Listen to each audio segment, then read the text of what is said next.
Hello, hello. Shalonda Gordon here, also known as the Online Marketing Angel. And we are on Single Mom Making Money tip number 16. Moving right along, right? Moving right along. Okay, so we are right now on a journey in the midst of this series. We're on a journey of coming out of the 97% and going into the 3%. It's real interesting how most of the time in our lives we hear about it, but nobody really gives us concrete things that we can do or focus on to implement in our lives so we can actually change and get out of the situation. Probably the reason why there's only 3% because there's information they really don't want us to focus on because the 3% kind of want to keep it, right? Ultimately, we need to make that like 4%, 5%. I don't mind being a part of that, right? So let's go ahead and get to tip number 16. Guys, the 3%, they never go where the crowd goes. The 3% never goes where the crowd goes. The 97% follows the crowd. Take a moment now. Take a moment. Because all of us want to say, we're leaders, we're leaders, we're leaders. But I know for a fact there are a few times when you was looking around like, oh, I'm finna follow down. Like, today just ain't the day for me to be leading people. You know what I mean? I know that day has come before. I mean, maybe not for you. Maybe this isn't you. Maybe I'm just talking to myself.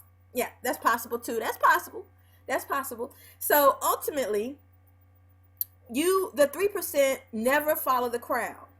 When was the last time you went in a different direction from the crowd? Think back to that moment right now. Like, just close your eyes and think back to the last time you went the opposite direction from the crowd. And I'm in my late 30s, so I'll be in my later 30s in January. But I remember really confidently being in that place in high school. In high school, I was like captain of the dance team, and I was choreographer, and I made up these routines, and I led the girls. You know what I'm saying? I got to speak on that. I remember that in college. I'm in a sorority, and I was president of my sorority in undergrad in college. So I remember then. Now, I'll admit, in college, they didn't really follow me like they did in high school, right? It was a little different in college. But I remember being a leader then. Um, After college, like right now on the internet, I'm coming in the church, I'm coming back into those leadership roles where I'm thinking of ideas and just bring them to the forefront. I'm not waiting to see if somebody else comes up with the idea and then I say, oh yeah, that's a great idea, and follow them with it. I am quick to say, whatever the other people are doing, I tend to go the opposite direction. I mean, I feel like it's just honestly necessary. I found on the internet and just in my business, what I do, that it benefits you to go the opposite direction of the crowd. Sometimes it does cause me to have to spend a little bit more time planning, spend a little bit more time learning some things, taking some trainings out there, and really studying up on stuff, because when you're going in a different direction from the crowd, you might have to learn something different that the crowd isn't learning right now, right? So are you following the crowd, or are you going the opposite direction from the crowd? Here, let me give you an example. You tell your friends, your girlfriends and everything, oh my God, there's this girl, Shalonda Gordon, online. I've been watching her videos, and she works from home, and she's a single mom, and she's making money online, and I'm going to go check out her link, and I'm going to join her. It's only $25. I'm going to join her. And your friends, all these group around you, say, oh my God, that girl's a scam. Can't nobody make no money online. Oh my God, I would not even waste no time with that. I wouldn't even do that. Now these girls around you, they have jobs. They barely making it. They live in paycheck to paycheck. They spending their money on stuff like clothes and getting their nails done, their hair done, and all this, but they ain't got no money coming in. The job they go to really has a brick wall on it, so they can't really get promoted. They're not doing nothing you really see yourself wanting to do. 5 years from now, they're gonna be in the same place they are right now, right? But this crowd is saying that, oh, Shalonda, she's a scam. I wouldn't even worry about that. So you're going to follow the crowd, or you're going to say, you know what, I'm going to go this way, because I guarantee you go the opposite way. Now you could come back and help them. But you keep following them, you're going to stay right where they are. I'm just saying, somebody watching this needed to hear that, because somebody watching this has a crowd of people around them telling them what won't work, what isn't this and what isn't that, and has no idea what they're talking about. And you're listening to them because it feeds that fear inside of you that if I step out, if I make a decision to step out here and I fail, then what? When just as much of a chance is that you step out here and you succeed. Then what? Is your glass half full or is it half empty? I mean, which is it? And that's a decision you get to make all on your own. You know, I was watching Tony Robbins. I study a lot of people, right? He was doing a training about a woman who had depression, and she stated that she was depressed, and he said, why? And she said, well, I can't forget my past. I can't forget my past. My past won't go away. I just can't get past my past. And he challenged her by bringing up a memory of her past, of a time, and just stay with me because I am a single mom.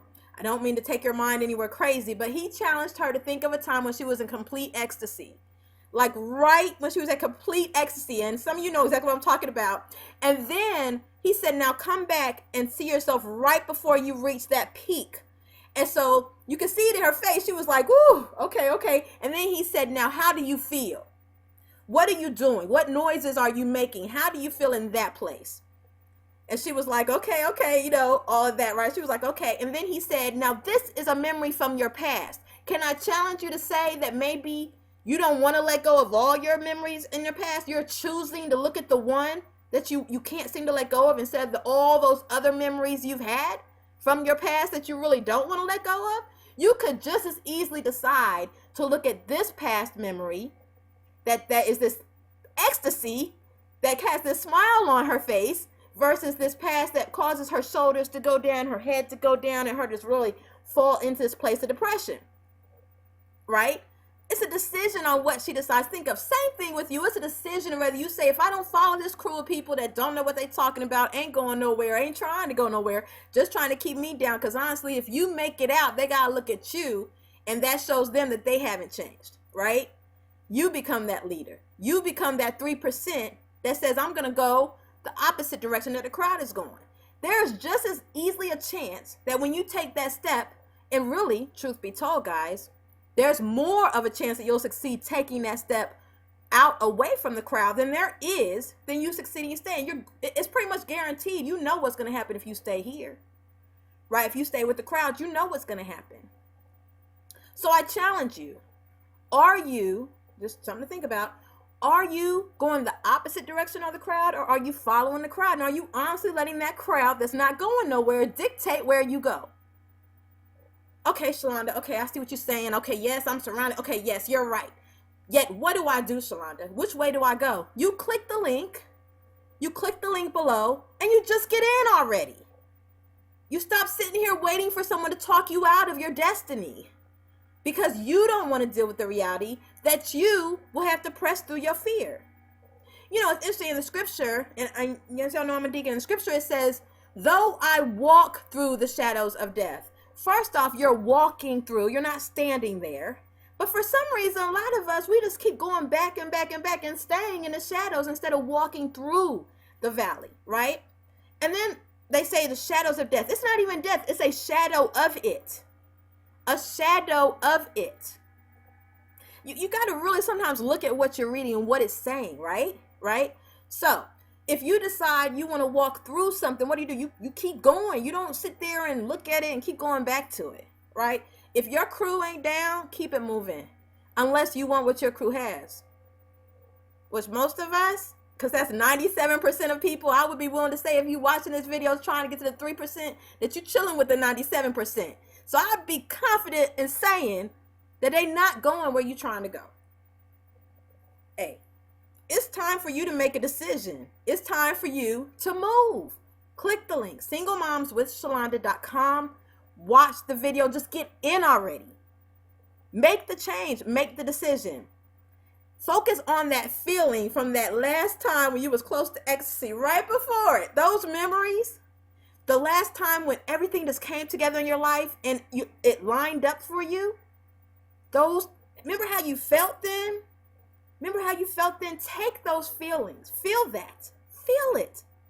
And move forward. Don't focus on the fears, the failures, and what's happened that's caused you to be in this place of fear already. Ignore that. Take 5 minutes. Focus on the good. Feel it. And then step forward. Break out of your current situation. Click the link. Have an amazing day and keep smiling.